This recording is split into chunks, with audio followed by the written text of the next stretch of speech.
Axie Infinity has underwent a lot of changes, which you probably haven't heard of if it's been a while since you last played the game. So join me as we take a look at what's new in the Axie ecosystem and break down how these features affect the overall economy of the game. My name is Enzo, I'm a blockchain economist for economics design, and I'll be your host for this video. So one of the things that we see more frequently since Axie Infinity Classic is the presence of live ops. So what are live ops? Live ops are basically special events that reward active community members who choose to participate in that said event. These come in the form of breeding events, missions that reinforce the use of certain axes, body parts, or even axie types, or even simple tasks that just require you to log into the game.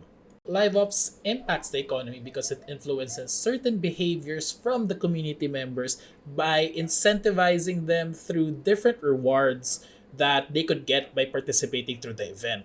Live ops covers a wide range of different activities that the team can influence their community to do. It can be simple as playing a certain number of games to boost that use of the ecosystem, get people to breed in order to influence the demand of SLP, or even send their Axies on a trip via the Lunatian Express to reduce the circulating supply of Axies in the ecosystem.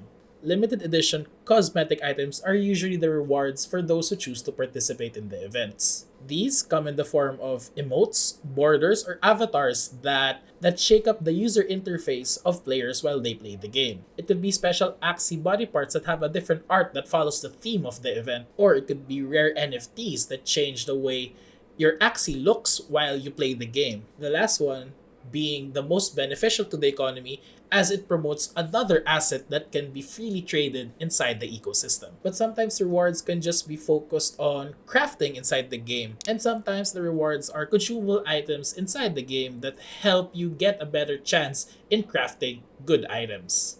Overall, live ops, especially if it's used correctly, is a good tool to balance out the economy. You can think of it as fiscal policies that regional governments impose so that certain economic outcomes are reached. Another mechanic that the team introduced that really wasn't present in Axie Infinity Classic is the introduction of runes and charms. Runes and charms are season-specific NFTs that you get by crafting inside the game. These items change certain attributes of your Axies so that new strategies can be formed and you can play your Axies in different ways. They are crafted by using an in-game currency called Stardust if you just want the item to be off-chain and just available inside the game, or you just have the option to include a little bit of SLP so that these items become NFTs which you can extract and sell on the marketplace. But before you're able to extract those NFTs from the game, you need to pay a certain withdrawal fee, which is usually in AXS, the game's governance token. And with the introduction of this new mechanic, it creates new assets that are tradable in the ecosystem and creates a new market where people can transact with each other. The developers have a certain level of flexibility when it comes to runes and charms. They can opt to give out free off-chain runes and charms in order to provide a better gaming experience for the community, or prioritize the economy and let market activity determine which players get which items. The team is also responsible for adjusting anything related to the creation of runes and charms, so they could adjust the amount of SLP needed in order to craft an NFT rune or charm, or adjust AXS withdrawal fees to promote depending on the policy that they want to do. The team can also introduce other mechanics that would help in the acquisition of the materials needed in order to craft runes and charms.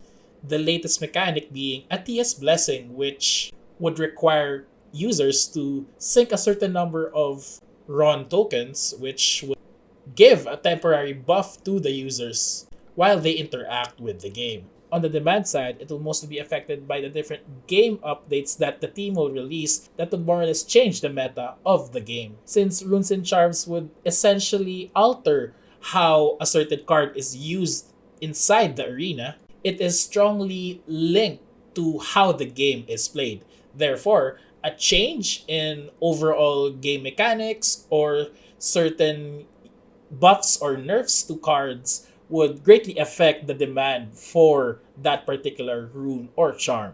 And lastly, there is vertical progression. Vertical progression was first introduced along with a philosophy that the Axie Infinity team coined as Axicore, which is where the owners of the Axies would form a bond with their digital pets. The team introduced a new mechanic called Axie Experience Points, which essentially is kind of a leveling up system for the Axies.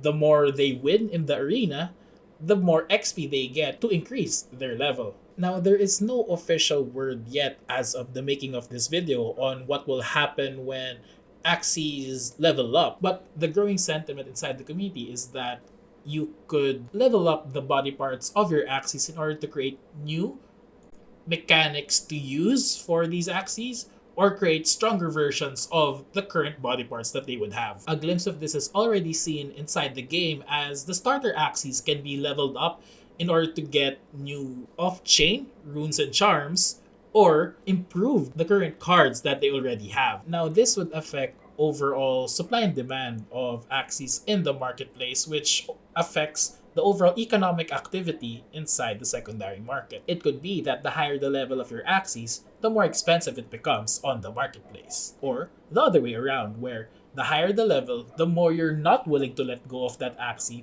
because of the potential it has in leveling up its body parts. But the fact that vertical progression is introduced in this ecosystem allows for not just a monetary value to be included when transacting axes in the marketplace, but also a little bit of time and effort in grinding so that these axes would level up to the current level that they are. This means that if indeed that this next level of axie body part is stronger than the body part before it, then the higher the level of the axie, the more value it would have. Naturally, the changes in body parts would also affect the meta in a certain way. And if the meta is affected, it will affect the supply and demand of axes with specific body parts on the marketplace. Overall, it's really interesting to see how Sky Mavis would play out this vertical progression inside their game. Thank you for watching this video, and I hope the economics behind the different mechanics introduced by the team